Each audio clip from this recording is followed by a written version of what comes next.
Bismillahirrahmanirrahim. Assalamualaikum warahmatullahi wabarakatuh. Saya Anggia Tiara Suci dari kelompok 4. Terima kasih kepada Ibu Fina Dartina. Dan saya akan memperkenalkan kelompok 4, yaitu yang beranggotakan Teh Agnia Nursakinah, Afan Gunawan, dan Helida Nursafitri. Langsung saja saya mulai materinya.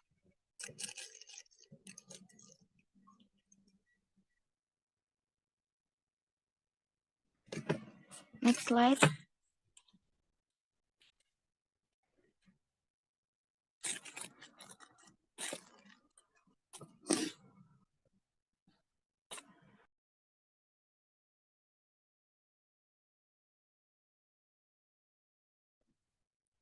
Baik, sebelum kita presentasi pembahasan yang kita bahas, langkah baiknya kita harus mengetahui terlebih dahulu komunikasi dan konseling.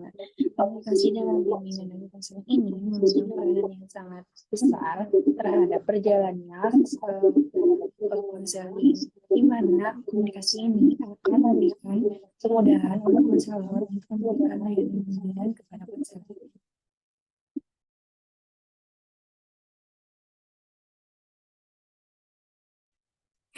Baik, di sini ada peran komunikasi bagi konselor dan layanan BK. Komunikasi konseling sangat penting. Komunikasi yang efektif sesuai dengan pendekatan teori yang sesuai dengan tujuan yang akan dicapai. Teori yang digunakan yaitu teori psikoanalisis, teori rasional, emosi, dan teori behavior. Ini adalah komunikasi yang efektif dan sesuai dengan pendekatan teori yang digunakan dalam observasi kami. Next.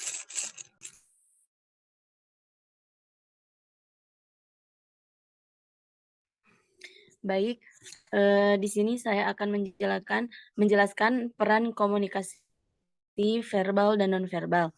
Nah, yang pertama yaitu peranan komunikasi verbal. Nah, komunikasi peranan verbal ini dilakukan dengan lisan. Nah, jadi guru BK ini berkomunikasi melalui kata-kata yang diucapkan atau bisa juga ditulis. Contohnya seperti menanyakan kabar, misalnya gini, halo apa kabar? Dan juga bagaimana kabarnya gitu.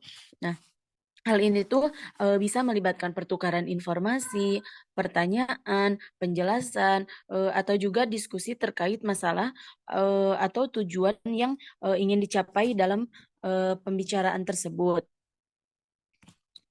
Next slide.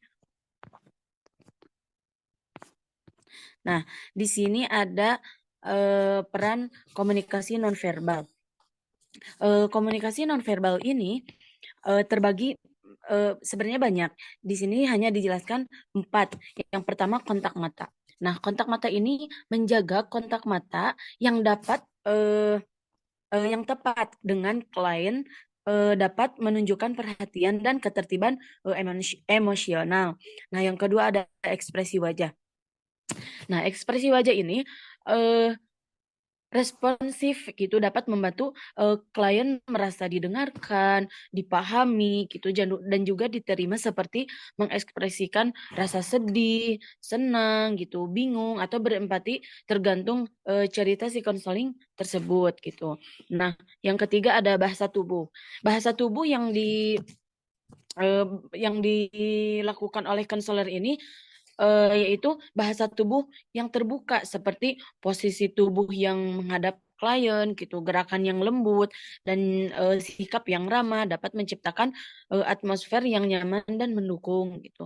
Meskipun misalnya merangkul si anak tersebut, misalkan kan guru BK-nya cewek, nah kan tapi kepada siswa yang cowok mah rada dibatasi gitu, nggak sampai ke merangkul gitu. Kalau misalkan ke siswanya yang eh, cewek bisa sambil merangkul atau gimana gitu. Nah, yang terakhir ada intonasi suara. Nah, konselor harus memperhatikan intonasi suara mereka untuk mengkomunikasikan empati, pengertian atau kehangatan gitu.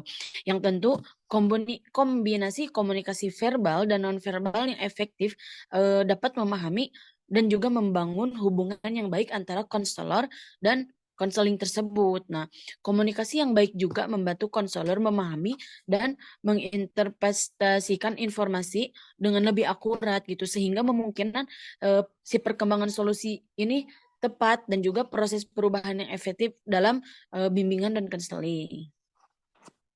Ya.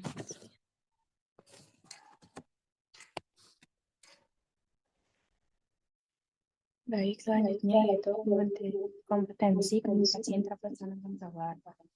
Yang ke satu yaitu empati, di mana empati ini yaitu konselor harus dapat merasakan apa yang dirasakan oleh konseling. Lalu yang kedua, mendengarkan dengan aktif. Jadi dalam mendengarkan aktif ini, konselor itu harus memfokuskan perhatiannya kepada konseling. Lalu dalam keterampilannya itu yang efektif itu yaitu dengan gaya bicaranya itu harus jelas. Lalu penyesuaian komunikasi, yaitu menyesuaikan gaya bicaranya dengan konsumen.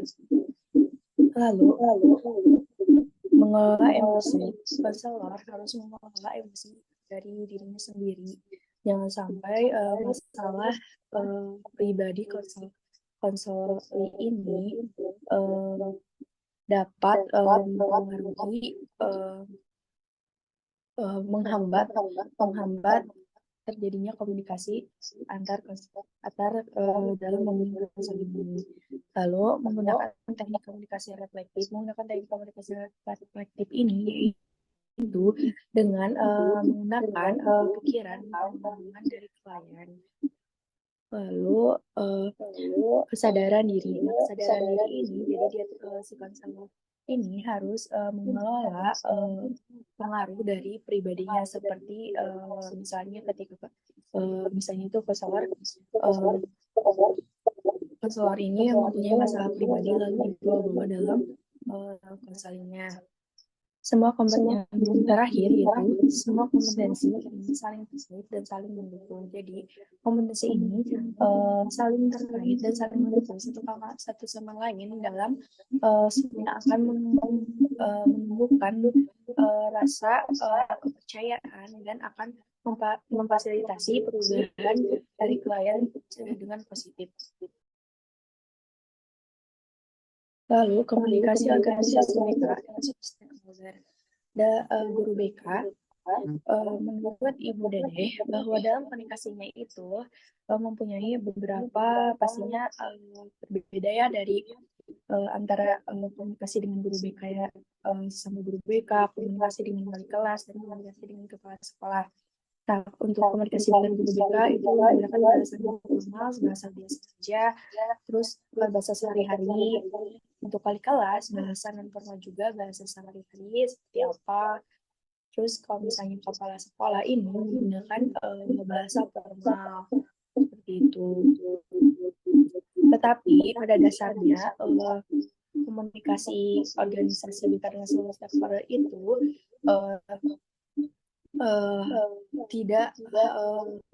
tidak terlalu memandang bahasanya karena yang terpenting itu komunikasinya itu harus berjalan dengan jelas dan harus dipahami oleh komunikan dan komunikator.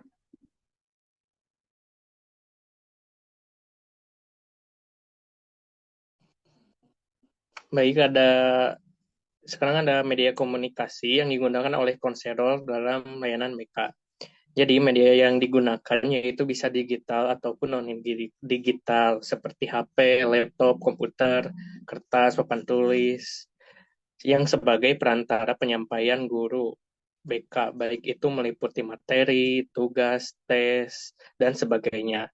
Tetapi media yang sering digunakan adalah media digital seperti HP, laptop, dan komputer. Untuk siswa dan siswi sering menggunakan HP sebagai sarana menjawab tes kuesioner dan materi dan sebagainya.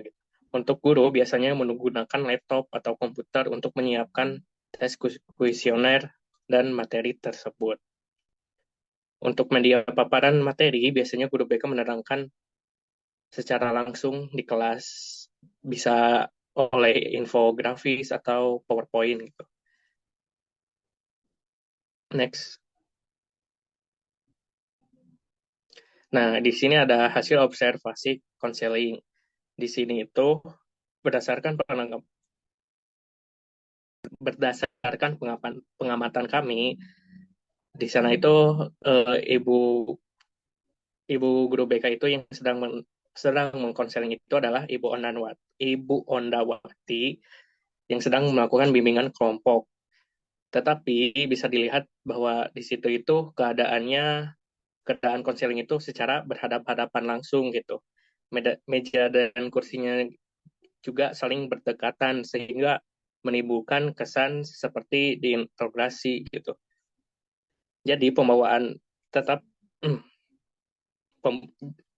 pembawaan ekspresi Ibu Onawati juga itu terlihat tegas sehingga ada beberapa siswa yang agak tertekan meskipun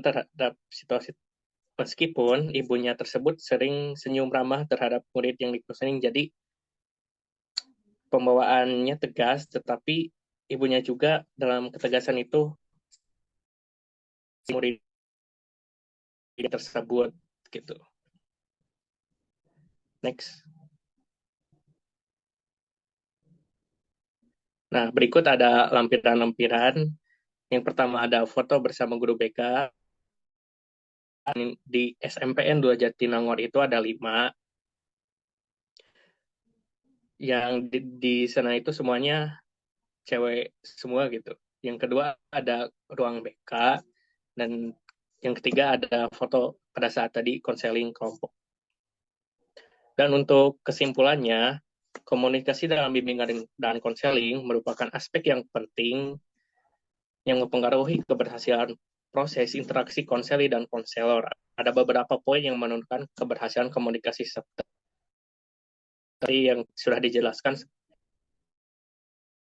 oleh rekan-rekan saya tadi, yang meliputi layanan bimbingan konseling, komunikasi verbal dan non-verbal, kompetensi komunikasi interpersonal, komunikasi organisasi, dan media komunikasi yang digunakan. Dengan adanya semua itu, maka akan terjalinnya komunikasi yang baik dalam bimbingan dan konseling. Sehingga konselor dapat membangun hubungan yang kuat dengan klien, memfasilitasi perubahan positif, dan mencapai tujuan bimbingan dan konseling secara efektif.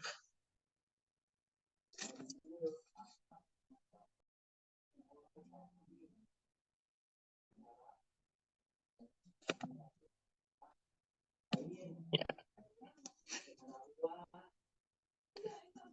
Demikian presentasi yang kami sampaikan. Terima kasih atas kehadirannya semua. Dan mohon maaf bila ada kekurangan atau kesalahan baik dalam tutur kata atau pemateri. Assalamualaikum warahmatullahi wabarakatuh.